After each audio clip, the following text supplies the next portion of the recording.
Վճռորոշ է բանակցությունների այս ռաունդը Վաշինգտոնի և Թեհրանի համար։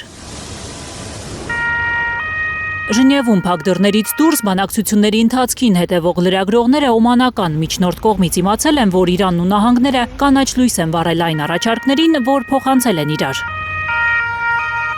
Վաշինգտոնը փորձում է արագ հարցեր պարզել իրանական կողմի հետ։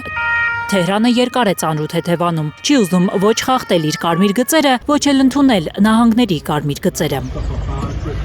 Արդեն ակնհայտ է, որ Միացյալ Նահանգները չի ցանկանում անընդհատ գնալ գալու process-ների մեջ լինել։ Սրանի հակառակ իրանական կողմը նախորդ բանակցություններից հետո նշել էր, որ իրենք նույնիսկ պատրաստ են շաբաթներով մնալ Ժնևում եւ շարունակել բանակցությունները։ Եթե բանակցությունների երրորդ ռաունդը ձևական լինի, շոշափելի արդյունքներ չունենան կողմերը, այն շարունակելն անիմաստ կլինի։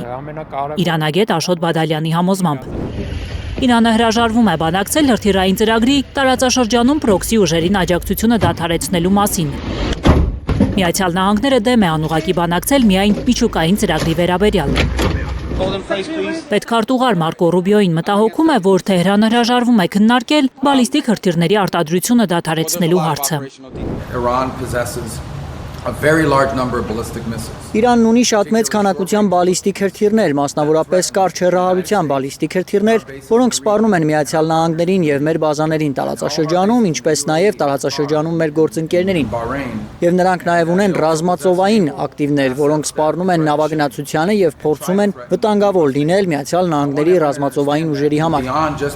Նրանք ունեն այս զենքերը, որոնք նախատեսված են բացառապես Ամերիկային հարվածելու համար։ Այս հարցերը պետք է լուծվեն։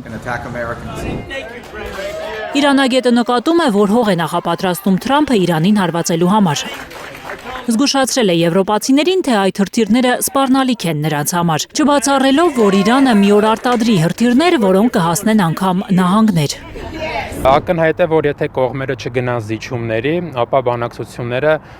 մեծ հավանականությամբ կգնան փակուղի եւ չպետք է բացառել, որ արդեն այս փուլից հետո հնարավոր լինի ԱՄՆ սահմանափակ հարվածներ իրանական օբյեկտներին, այդ կերպ նաև փորձ անելով Իրանի դեմ ճնշումներ գործադրել եւ նրան բանակցությունների սեղանի շուրջ բերել արդեն ԱՄՆ հարմար պայմաններով։ Իրանական պատվիրակությունը Ժնև է մեկնել, չբացառելով հնարավոր պատերազմի վտանգը, նկատում է իրանագետը։ Աննախադեպ քանակի սպառազինություն է կուտակել նահանգները Մերձավոր Արևելքում։ Թրամփը փորձում է կառավարելի դարձնել Իրանն իր համար, պատժել չենթարկվելու դեպքում։ Աբրահամ Լինքոլն ավիակիրն է գալիս միանալու Ջերալդ Ֆորդ ավիակիրը, լրատվականներով էլ նաև տեղեկություններ են շրջանառվում, որ արդեն այս պահին 18 հատ F-22, դրանից բացի F-16, F-35 տեսակի գործանիշներ կան տարածաշրջանում, այսինքն չպետք է բացառել նաև այն տարբերակը, որ լինեն ավելի մեծամասշտաբ գործողություններ Իրանի դեմ։ Թեհրանն էլ իր հերթին է բանակցություններին զուգահեռ պատրաստվում պատերազմի։ Զգուշացրել է Իրանը, որ կփակի աշխարհի կարևորագույն ռազմավարական ծովային ուղիներից Հորմուզի նեղուցը հնարավոր ռազմական բախման դեպքում։ Միգուցե Միացյալ Նահանգները հաշվի առնում այդ վտանգը, որ կարող է Իրանը հարվածներ հասցնել տարածաշրջանում Կատարում կամ Քուվեյթում ամերիկյան ռազմաբազաներին եւ դրանով է նաեւ պայմանավորված որոշակի իրենց զգուշավորությունը եւ մինչեւ վերջ հաշվարկելը նոր գործողությունների անցնելը։ Փորձագետները չեն բացառում, որ ամերիկյան մի պլանով հնարավոր ռազմական գործողություն Իրանի դեմ նախ սկսի Իսրայելը։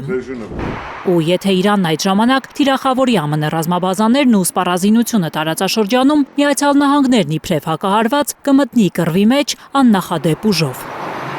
Գայանե Մովսիսյան, Նուրայր Շարբաթյան, Անի Ղանդիլյան, Հայլուր։